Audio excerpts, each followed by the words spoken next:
Bullpen. Let's jump into the bullpen right now. They're sneaky good. Yeah. They've got a lot of veteran presences, if you will, in the bullpen. Not really sure where to start because you go Daniel Bard, one of the best seasons for a Rockies reliever in history. If you crunch the numbers, Rex Brothers was like really dominant for a period of time. But across the board, Daniel Bard just dominated. And you add 3 really good relievers in Brad Hand, Brent Suter, Pierce Johnson, and, you've got Justin Lawrence coming back. You've got Dinelson Lamet, which was a great pickup mid-season last year. And you say, you know what? The bullpen, that might be one of the strengths of this team in 2023. Well, and the interesting thing is if Ty Block is part of that bullpen, you've got a lot of pitchers in there who are veteran guys who are in their 30s, and it wasn't that long ago that we had the young kids coming in, for the Rockies bullpen. That's not going to be the way this year. I mean, if it falls out as it could, projected-wise, Connor Siebold could be the youngest of all their relievers. And again, a guy who's already got major league experience. So I think that Johnson, Suter, I think that's going to be a real interesting pickup, and I think one that's going to be looked back on as one that went under the radar quite a bit too. And we're talking about multiple lefties here in this bullpen, which you thought might become an impossibility once Lucas Gilbreth, went on the shelf, which was disappointing to see. Riley Pint, we don't know what we're going to get from him maybe later in the year. But just right now, where it starts on opening day, really solid. Where Daniel Bard's closing out games. I think he's 6th in all of MLB in saves since 2020, since he came back. So he's really established himself as one of the top closers in the game. Obviously, there's been some concern. I don't have any. I understand the conversation around Bard's performance in the World Baseball Classic. But we saw that a little bit in 2021 where he had those some erratic moments where you go, all right, this guy is a good closer, maybe not a great one, and then he rebounded to have his 2022.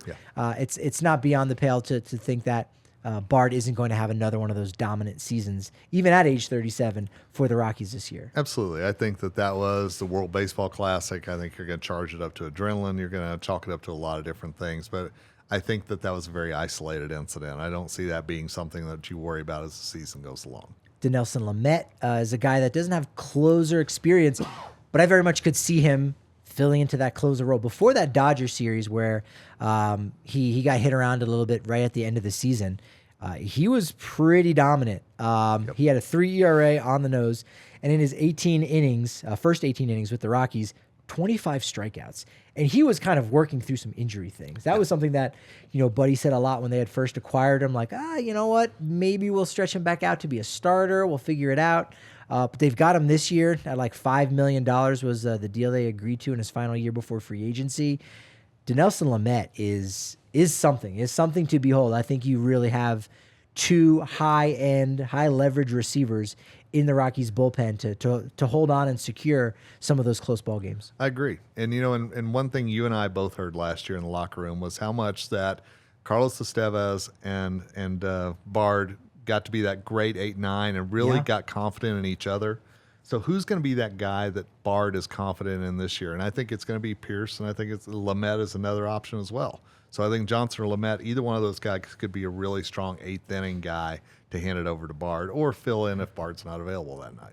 Pierce Johnson, another Colorado kid coming over, also on a 1-year deal. I think he's got to improve some of his value. He had a 5 ERA last year. Also was hurt a little bit. That's been an unfortunate part of his story.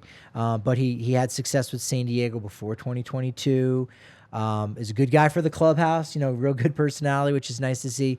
But again, he's a guy that you don't even need to rely on necessarily in the 8th because you've got Dinelson Lamet potentially as one of those guys. You've got a guy like Brad Hand who has some closer experience and was, a sneaky good signing late in spring. We saw Will Smith kind of do a similar deal as a left-hander, but Brad Hand, 3.62 career ERA.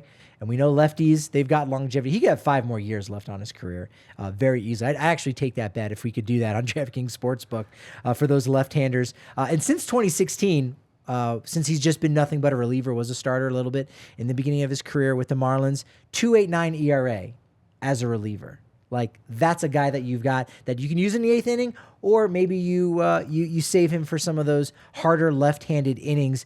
But you also got Brent Suter, who can do it against lefties as well. Exactly. And I think, it wasn't that long ago that the Rockies bullpen had 0 left-handed options. I mean, we remember days going, oh, it's all righties.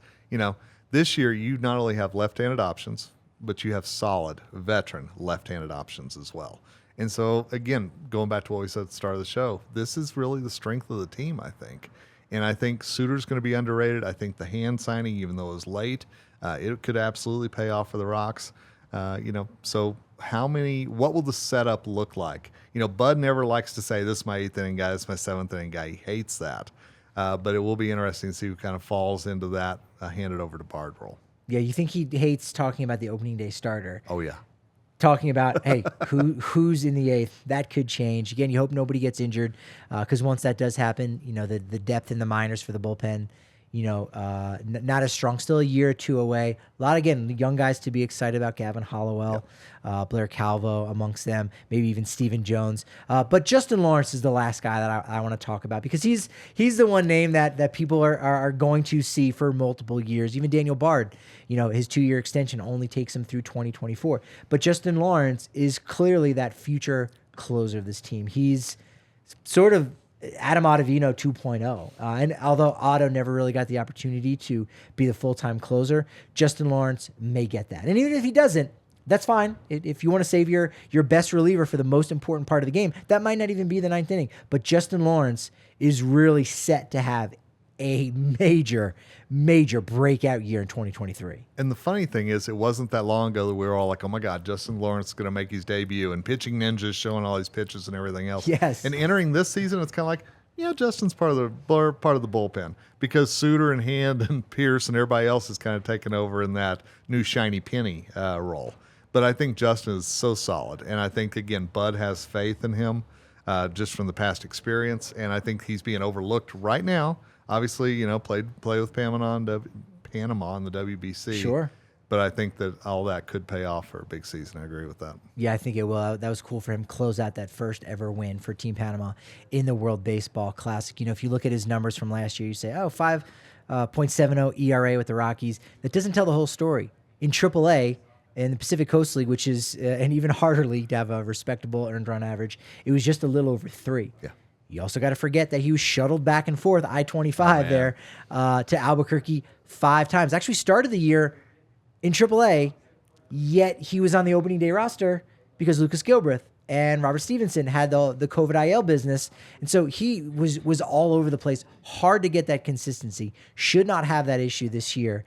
And so we are going to see him shine in a major way. The bullpen is a strength. And so it might not be exciting, but it will create for a lack of excitement late in games when the Rockies are winning. And that's when you don't want a lack of excitement. Amen.